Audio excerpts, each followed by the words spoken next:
Good morning, students. Today now we are discussing about the living world history of classification. What is history of classification?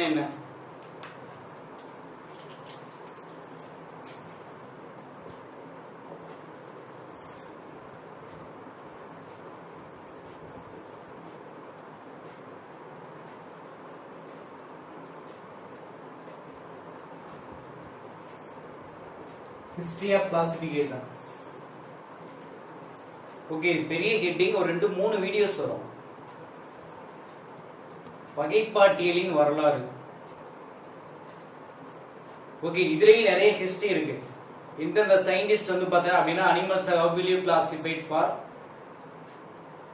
many ways, 2 kingdom, 3 kingdom, 5 kingdom, 7 kingdom அப்படி போயிட்டே இருக்கும். இப்ப the organism, millions of organism present in our earth surface. Okay, a variety of living organism present in our earth surface. But in this all organism, how will you classified? எப்படி classify பண்ணிருக்காங்க? இப்ப the early organism, early classification of organism can classified into 2 types. That is earlier. Organism can classify into 2 types. One beneficial, another one is called harmful. What is beneficial? Beneficial அப்படினா helpful or useful அப்படினு சொல்லுவோம். நன்மை தரக்கூடிய உயிரினங்கள். harmful அப்படினா dangerous, தீமை தரக்கூடிய உயிரினங்கள். அவ்வளவுதான். ஆரம்பத்துல உயிரினங்கள் என்ன பண்ணிருக்காங்க? only 2 தான். ஒன்னு beneficial, இன்னொரு harmful. நன்மை தரக்கூடிய உயிரினங்கள், தீமை தரக்கூடிய உயிரினங்கள், அவ்வளவுதான், வேற எதுவும் இல்ல. ஆனா ancient classification,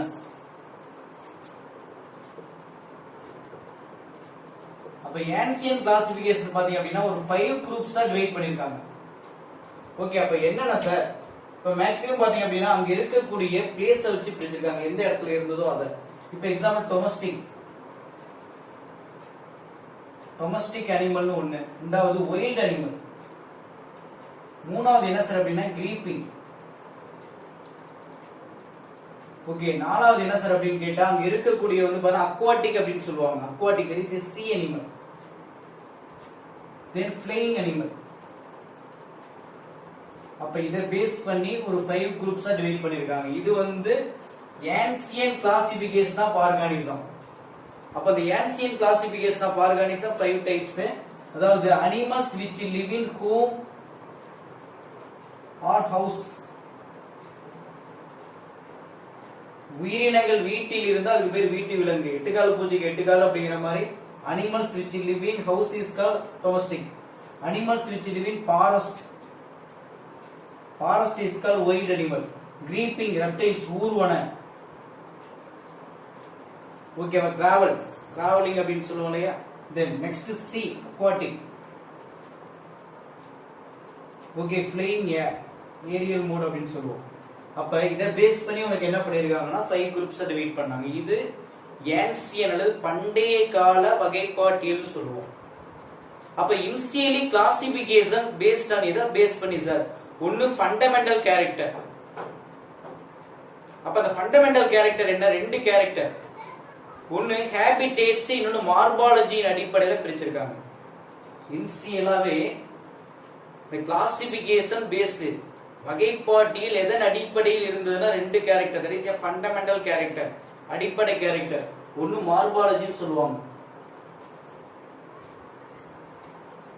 What is morphology? That is the external appearance. நான் அழகா இருக்கேன், அசிங்கமா இருக்கேன், குட்டையா இருக்கேன், நட்டையா இருக்கேன். That is morphology, external appearance. Okay, ரெண்டாவது habitats. வாழக்கூடிய இடம், place of living organism. உயிரினங்கள் வாழக்கூடிய இடத்தை பொறுத்து பிரிச்சிருக்காங்க. அப்ப இதுதான் that is initially the classification based on, that is a fundamental character. First one is called morphological character. Another one is called habitat. Morphological means external appearance, வெளிப்புற தோற்றத்தின் அடிப்படையில். இரண்டாவது habitat, place of living organism, எந்த இடத்துல இருக்கோ அந்த உயிரினங்கள் அடிப்படையில தான் பிரிச்சாங்க.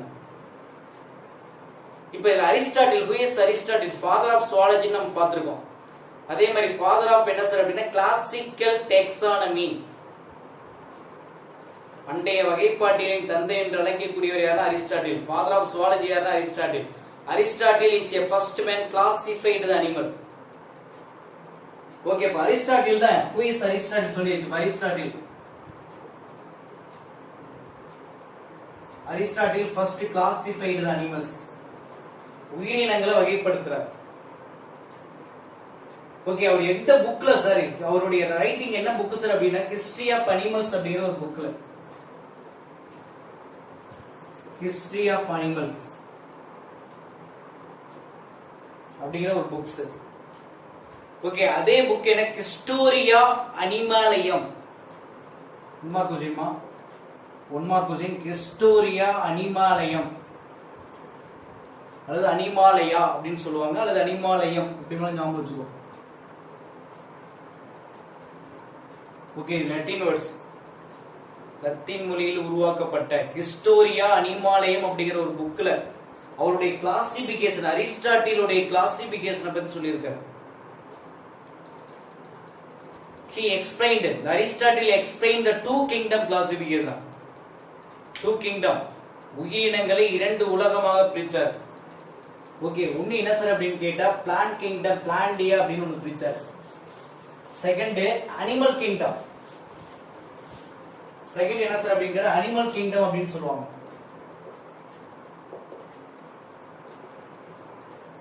ஓகே, அரிஸ்டாட்டில் அம்மா குடி, Aristotle is a first man.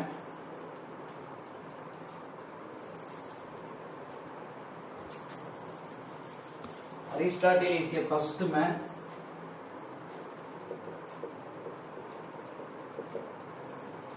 Two kingdom classification. சரிப்பா, two kingdom அதாவது the organism only can classified into two type.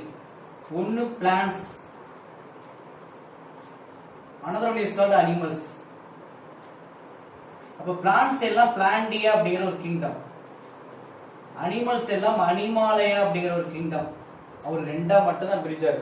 உலகத்துல உயிரினங்கள் இருக்கா, ஒன்னு பிளான்ட்ஸ் தான், இன்னொன்னு அனிமல்ஸ் தான்.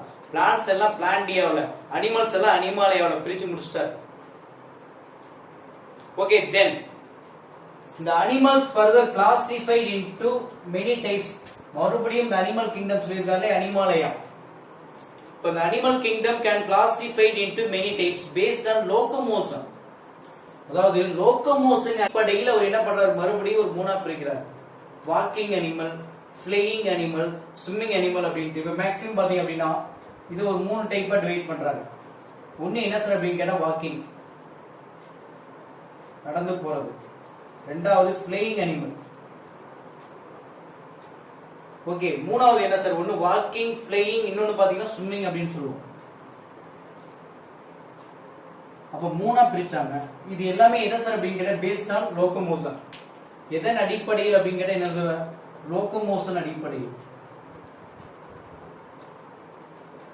ஓகே, இடப்பெயர்ச்சியின் அடிப்படையில் உயிரினங்களை மூன்று வகையா பிரிச்சாரு. First walking. வாக்கிங் எல்லாமே மேக்ஸிமம் எங்க சார், டெரஸ்ட்ரியல். வாக்கிங்னா என்னது, டெரஸ்ட்ரியல், தரையில் நடந்து செல்வது. அதே மாதிரி flying, air, aerial mode of life. Swimming, water, that is aquatic. அப்ப the organism can classified into three type. ஒன்னு walking animal, flying animal, swimming animal. based on எதனா locomotion, இடப்பெயர்ச்சியின் அடிப்படையில். ஒன்னு terrestrial, walkingனா land, terrestrial, flyingனா air, swimmingனா aquatic அப்படின்னு சொல்லுவாங்க. இத வச்சு ஒன்னு பிரிச்சாரு. ரெண்டாவது presence of blood, that is a red blood. உயிரினங்களுக்கு ரெட் பிளட் இருக்கா இல்லையா அத பேஸ் பண்ணி ரெண்டா பிரிச்சாரு. அதாவது பிரசன்ஸ் ஆஃப் இத ரெண்டா பிரிக்கிறாரு. ஒன்னு இனைமான்னு சொல்லுவாங்க, இனைமா. ஓகே, இனைமான்னு சொல்லுவாங்க, இனைமா. இன்னொன்னு என்னன்னு கேட்டா அனைமான்னு சொல்லுவாங்க. இத பேஸ் பண்ணி அப்படின்னா presence or absence of red blood. Presence or absence of என்னன்னு கேட்டா ரெட் பிளட். ரெட் பிளட் இருக்கா இல்லையா அப்படிங்கறத பேஸ் பண்ணி இங்க ரெண்டா டிவைட் பண்றாங்க. ஒன்னு இணைமா, இன்னொன்னு அனைமான்னு சொல்லுவாங்க. இணைமா. அப்ப இணைமா அப்படின்னு கேட்டா வித் ரெட் பிளட். இங்க வித் ரெட் பிளட் இருந்தா இணைமா. இங்க ஆப்ஷன்ஸ் வித்தவுட் ரெட் பிளட் அப்படின்னு சொல்லுவோம். அப்ப ரெட் பிளட் இருந்தா அதுக்கு பேர் என்னன்னு கேட்டா இணைமான்னு சொல்லுவாங்க. ரெட் பிளட் இல்ல அப்படின்னா அனைமா. ஒரு புக் பேக் குசின் பட் அதை டிஃபரன்ஷியேட் பிட்வீன் இணைமா அண்ட் அனைமான்னு சொல்லுவாங்க. அது எனைமா. அப்ப எனைமா மீன்ஸ் என்னன்னு கேட்டா the organism containing presence of red blood is called eneima. The organism containing without red blood is called aneima அப்படின்னு பிரிச்சார். ஓகே, அப்ப அரிஸ்டாட்டிலோட கிளாசிபிகேஷன் சிஸ்டம் இருக்கு இல்லையா, had limitation, ஒரு வரமுறைக்கு உட்பட்டதுங்கறாங்க. ஏன் அப்படின்னு கேட்டா many organism not fitting into his classification. இவருடைய கிளாசிபிகேஷன்ல fit ஆகல. ஓகே, அவர் சொல்லக்கூடிய கேரக்டர் என்ன பண்ணல அப்படின்னு கேட்டா சம் கேரக்டருக்கு ஃபிட் ஆகலன்னு சொல்றாங்க. இப்போ எடுத்துக்காட்டு வந்து பார்த்தா ஃப்ராக். கேள்விப்பட்டிருக்கியா? ஃப்ராக் நமக்கு தெரிஞ்சதெல்லாம் ஆம்பிபியன் அனிமல். இதுக்கு முன்னால பாத்தீங்க அப்படின்னா ஃப்ராக்ல வந்து பாத்தீங்க அப்படின்னு வச்சுக்கோங்க, ஃப்ராகுடைய என்மோனி is called tadpole larva. Tadpole அப்படினாவே larva. That is young one of frog. தமிழ்ல தலைப்பிரட்டை அப்படின்னு சொல்லுவாங்க. தவளையுடைய இளம் உயிருக்கு பேர் டேட்போல். இப்போ இந்த tadpole larva which live in எங்க சார் அப்படின்னு கேட்டா வாட்டர். டேட்போல் லார்வா எங்க இருக்கு? Tadpole larva that is resembling for fish, மீன் மாதிரி இருக்கக்கூடிய ஒண்ணு டேட்போல் லார்வான்னு சொல்லுவாங்க, தலைப்பிரட்டை. அப்ப இந்த டேட்போல் லார்வா live in வாட்டரா? அப்ப இதனுடைய லோகோமோட்டரி ஆர்கன் என்ன, ரெஸ்பிரேட்டரி ஆர்கன் என்ன சார்? கில்ஸ். அப்ப கில்ஸ் அப்படிங்கிறது ரெஸ்பிரேட்டரி ஆர்கன். அதே மாதிரி பின்ஸ் அப்படிங்கிறது அதனுடைய லோகோமோட்டரி ஆர்கன். பின்ஸ் அப்படிங்கிறது என்னது? லோகோமோட்டரி ஆர்கன் அப்படின்னு சொல்லுவாங்க. ஓகே, கில்ஸ் அதே மாதிரி பின்ஸ் லோகோமோட்டரி ஆர்கன் அப்படின்னு சொல்றோம். சரிங்க. இப்ப இந்த tadpole can developed into adult frock. உங்களுக்கு என்ன மாதிரி இருந்துச்சு? Adult frock. இங்க உங்களுக்கு என்ன நடந்திருக்கு அப்படின்னா மெட்டமார்போசிஸ், வளர் உருமாற்றம் சொல்லுவாங்க. மெட்டமார்போசிஸ் கடைசியா வந்து பார்த்தா அப்படியே மெட்டமார்போசிஸ் என்ன மீனிங்? ஓகே, இந்த larval stage can developing into adult stage. Larva, pupa, adult. அதாவது எக், லார்வா, பியூப்பா, அடல்ட் படிச்சிருப்பாங்க பட்டர்ஃப்ளைல. வளர் உருமாற்றம் இங்க வந்து பாத்தீங்க அப்படின்னு கேட்டா இங்க egg, tadpole larva, then developing into adult. Okay, இந்த larva can developing to the matured frog is called metamorphosis. Metamorphosis மூலமா உங்களுக்கு என்ன ஆயிடுச்சு? Can developed into frog. அப்ப frog which live in where sir அப்படின்னு கேட்டா என்ன எழுதுவேன்? Frog which live in both water and land. அப்ப இதனுடைய ரெஸ்பிரேட்டரி ஆர்கன் யார் சார்னா லங்ஸ். அப்ப இதனுடைய லோகோமோட்டரி ஆர்கன் யாருன்னா லிம்ஸ். ஓகே, இப்ப Aristotle how to classify the frog. இப்ப நீ எப்படி கிளாசிஃபை பண்ணுவ? இப்ப வந்து பார்த்தா மேக்ஸிமம் டேட்போல் வந்து எங்க இருக்கு? வாட்டர்ல இருக்கு. அடல்ட் எங்க இருக்கு? வாட்டர்லயும் இருக்கு, லேண்ட்லயும் இருக்கு. என்னன்னு அவர் கன்சிடர் பண்ணுவாரு? How will you classify for frog? Where the place them? வாட்டரா, லேண்டா? அப்ப இது என்ன क्वेश्चन மார்க் தானே. பட் இதனால அவருடைய கிளாசிஃபையருடைய character not fitting for this classification or this classification, அவருடைய கிளாசிஃபிகேஷனுக்கு ஒத்து போகல. அதே மாதிரி பேர்ட்ஸ், பறவைகள் கேள்விப்பட்டிருக்க இல்லையா? இப்போ பேர்ட்ஸ்ல வந்து பாத்தீங்கன்னு வெச்சுக்கோ, ஏன்னா இவர் எதை பேஸ் பண்ணி லோகோமோட்டரி ஆர்கனை பேஸ் பண்ணி தான் கிளாசிஃபை பண்ணியிருக்காரு. இப்போ மேக்ஸிமம் பாத்தீங்கன்னா பேர்ட்ஸ்ல என்ன சொல்லலாம்? பேர்ட்ஸ், அதே மாதிரி பேட், வவ்வால், ஃப்ளையிங் மேமல்ஸ் அப்படின்னு சொல்லுவாங்க, கேள்விப்பட்டிருக்க இல்லையா? Flying mammals. அதே மாதிரி ஃப்ளையிங் இன்செக்ட். சரி, இது எல்லாமே பாத்தீங்க அப்படின்னு கேட்டா able to flying. Able to என்ன சார்னா ஃப்ளையிங். எல்லாமே எபிலிட்டி டு ஃப்ளையிங். இப்ப நான் சொல்லியிருக்க பறவைகள், இன்செக்ட், அதே மாதிரி அடுத்து நெக்ஸ்ட் என்ன சொல்லியிருக்கோம் அப்படின்னா அங்க இருக்கக்கூடிய பேட், வவ்வால், இது மூணு பேருக்கும் என்ன சார் எபிலிட்டி இருக்கு அப்படின்னா ஃப்ளையிங் எபிலிட்டி இருக்கு. இதுவே இது எல்லாத்தையும் அவர் என்ன பண்ணிருக்காரு? சிங்கிள் கேரக்டர்ல கொண்டு வந்திருக்காரு. all animals are flying. Or flying ability. இதுலயே இன்னும் ஒரு 3 இருக்கு. ஆஸ்ட்ரிச் கேள்விப்பட்டிருக்கியா? ஆஸ்ட்ரிச், ஈமு, பென்குயின் அப்படின்னு சொல்லுவாங்க. சரி, இந்த அனிமல் எல்லாமே என்னன்னு கேட்டா not flying ability. That is என்னது? இங்க என்ன இல்ல, not able to fly or not able to flying அப்படின்னு சொல்லுவோம். இது பறப்பதற்கு ஏற்ற சூழ்நிலையில பறக்க முடியாது. அப்ப அரிஸ்டாட்டிலுடைய வந்து பாத்தீங்க அப்படின்னா concept would not when maximum how to classify the birds. அப்ப இவர் பறவைகளை எப்படி சார் கிளாசிஃபை பண்ண முடியும்?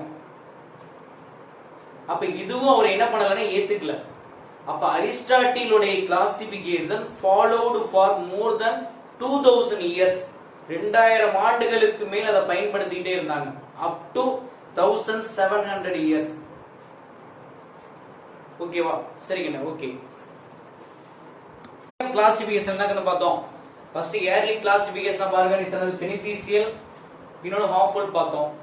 ஆன்சியன் கிளாசிபிகேஷன்ல 5 பார்த்தோம். Domestic 1, wild 1, creeping 1, flying 1, sea 1. அப்ப இன்சியலா ஆர்கானிசம் எப்படி கிளாசிஃபை பண்ணாங்க? Fundamental character. அந்த ஃபண்டமெண்டல் கேரக்டர் என்ன? ஒன்னு habitats, another one is called morphology character. Aristotle அப்படிங்கிறவர் யாருன்னா ஃபாதர் ஆஃப் சுவாலஜி. அப்படி இல்ல அப்படின்னு கேட்டா father of classical taxonomy. He was the first man classified the animal for 2 kingdom, plant kingdom, animal kingdom. இவருடைய classification எல்லாம் இன்க்ளூடிங் ஆயிருக்கக்கூடிய புக்கோட name என்ன சார் அப்படின்னா ஹிஸ்டரி ஆஃப் அனிமல் அல்லது கிஸ்டோரியா அனிமாலயம். யாராவது கேட்கறாங்கன்னா அரிஸ்டாட்டிலுடைய புக் என்ன? கிஸ்டோரியம் அனிமாலயம் சொல்லுவோம். Then the animal kingdom further classified into based on locomotion. இடப்பெயர்ச்சி அடிப்படையில் 3 பிரிச்சாரு. வாக்கிங், ஃப்ளையிங், ஸ்விம்மிங் அனிமல் அப்படின்னு என்ன பண்ணாரு? ஒரு சைடு பிரிச்சாரு. Then presence of absence of blood, red blood base பண்ணி இனைமா அனைமான் பிரிச்சாரு. ரெட் blood இருந்தா இனைமான் சொன்னாரு, ரெட் blood இல்லனா அனைமான் சொன்னாரு. ஏனாவே ஆப்ஷன்.